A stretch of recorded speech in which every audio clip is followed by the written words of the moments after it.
Hare Krishna, Namaste.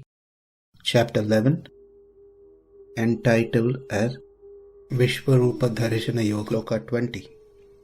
dyāv ā-pṛthivyor idam antaraṁ hi vyāptaṁ tvayaikena diśaś sarvāḥ dṛṣṭvādbhutaṁ rūpam ugraṁ tavedaṁ loka-trayaṁ pravyathitaṁ mahātman. From Sloka 15 till 19th, Arjuna expressed what he saw. Now in this sloka, 20th sloka, he is saying how others felt when they saw the universal form. dyāv ā-pṛthivyor, of the upper and lower worlds, idam antaraṁ, all intermediate space, sarvāḥ diśaś, all the directions, tvayaikena, by you alone, vyāptaṁ hi, is pervaded. Indeed, idam, this, adbhutam, wonderful, ugraṁ, dreadful, tava rūpam, your form, dṛṣṭvā, by seeing, mahātman, O great one, loka-trayaṁ, all the three worlds, pravyathitaṁ, perturbed, shiver with fear. Translation: although you are one, you spread throughout the sky and the planets and all space between. O great one, seeing this wondrous and terrible form, all the planetary systems are perturbed. Here, ā-pṛthivī and dyāv, that is earth and sky, are taken as two junction points to represent the rest of the planetary systems. That is, ā-pṛthivī, earth, refers to all the lower planetary system, including the earth, that is bhu, atala, vitala, sutala, talatala, rasatala, mahātala, pātala, and the dyāv, sky, refers to all the upper planetary systems, bhuva, swarga, mahara, jana, tapa, satyaloka. In other words, all the planetary systems, both upper and lower, and the intermediate space between them. It means that this form is spread everywhere. Loka-trayaṁ. Loka-trayaṁ literally means three worlds, but here again, the world, which is a matter, will not become fearful. Therefore, when it is said loka-trayaṁ, the people who are living in this three world. Again, three world is not limited to just three, but all the planetary system should be included. There were many who gathered to watch this battle. Brahmadi, Devasura, Pitru, Gana, Siddha, Gandharva, Yaksha, Rakshaseshu, Patikula-anukula, Madhyastha. Many demigods headed by Brahma, the Asuras, the Pitrus, the Siddhas, the Gandharvas, the Yakshas, and the Rakshasas have come with a desire to see the battle. Among those who came, they are classified into three: pratikula, anukula, madhyastha. That is, some of them were friendly, some of them were antagonistic, some of them are indifferent. That is, those who are friendly are devoted to the Lord, and those who are antagonists are the one who opposes, hate the Lord, and those who are indifferent are neither devoted nor opposes the Lord. In this way, the world is classified into three kinds of people. Loka-trayaṁ. Irrespective of this classification, overall everyone was shattered with fear. When we say everyone, it's not everyone, every single one in all planetary system. Among everyone, some of them were able to see this universal form, and among some of them, they are classified into these three categories: friendly, antagonistic, and indifferent.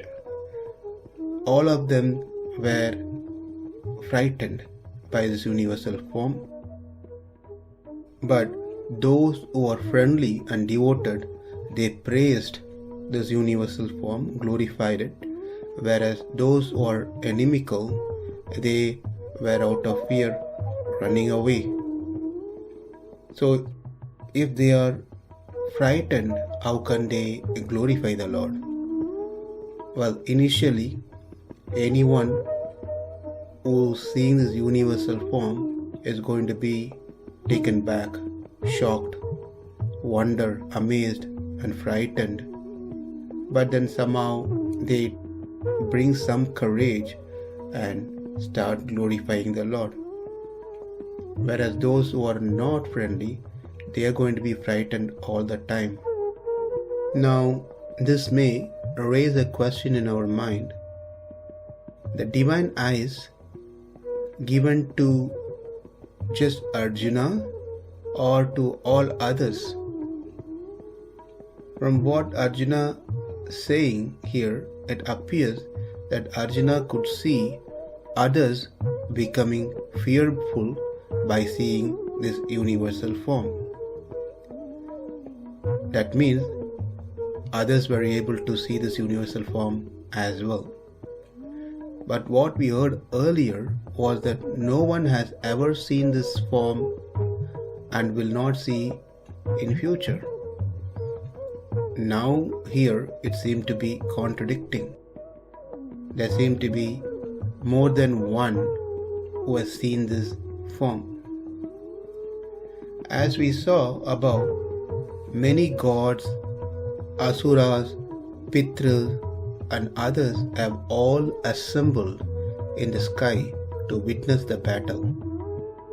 Among the human beings, other than Arjuna and Sanjaya, the rest did not see the cosmic form.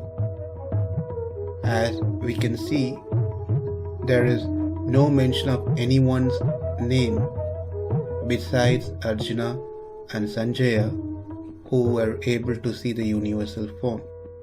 So none of them in the battlefield were able to see the universal form. Of the celestial beings, Brahma and other devatas, asuras, rakshasas, gandharvas, yakshas, so forth, not all could see it either.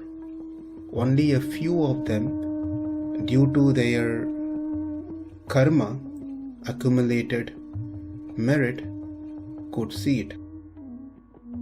The Lord had blessed them with divine eyes, so they could also see.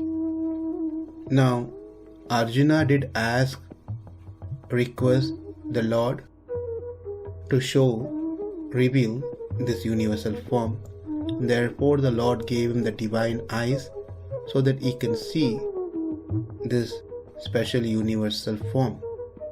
But the others that we just saw did not request for these divine eyes, but they have been given divine eyes to see this universal form. Why?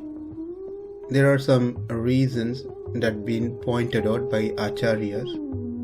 Number one is to give assurance to Arjuna of what he is seeing is not imagination, it is not dream, it is reality. It's not illusion. It is not a magic show. It's a fact. If it was only Arjuna, then he may think this whole thing to be a dream. So, to give that confidence to Arjuna that it's not only Arjuna, but others were able to see as well, and Arjuna could witness their reaction. And number 2, to show Arjuna the full opulence, which includes some of them praising the Lord, some of them fearful of the Lord.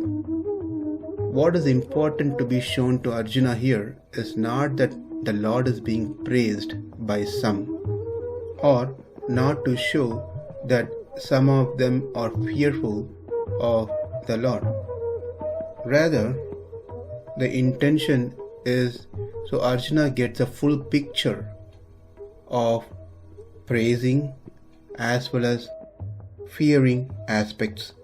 The third point is to remove the confusion to Arjuna that he may have in his mind.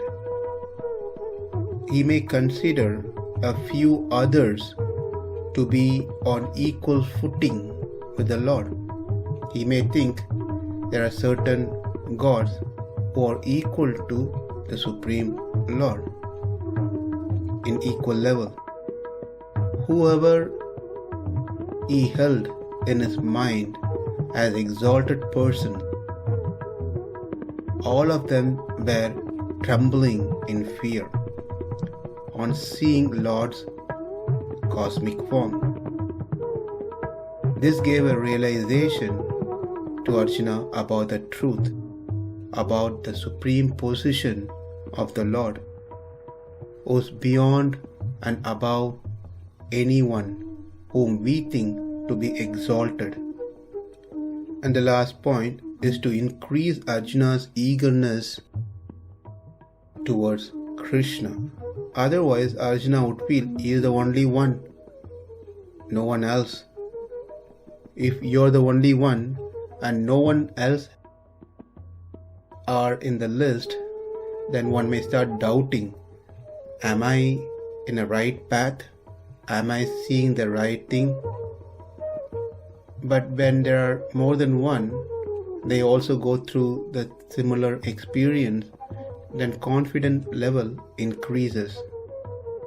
And that's one of the reasons why the Lord did this. Though the Lord's divine body pervades everywhere, it is exceedingly subtle and has no hindrance to the movements of beings. This is something to be noted. Therefore, the Lord is mahātman.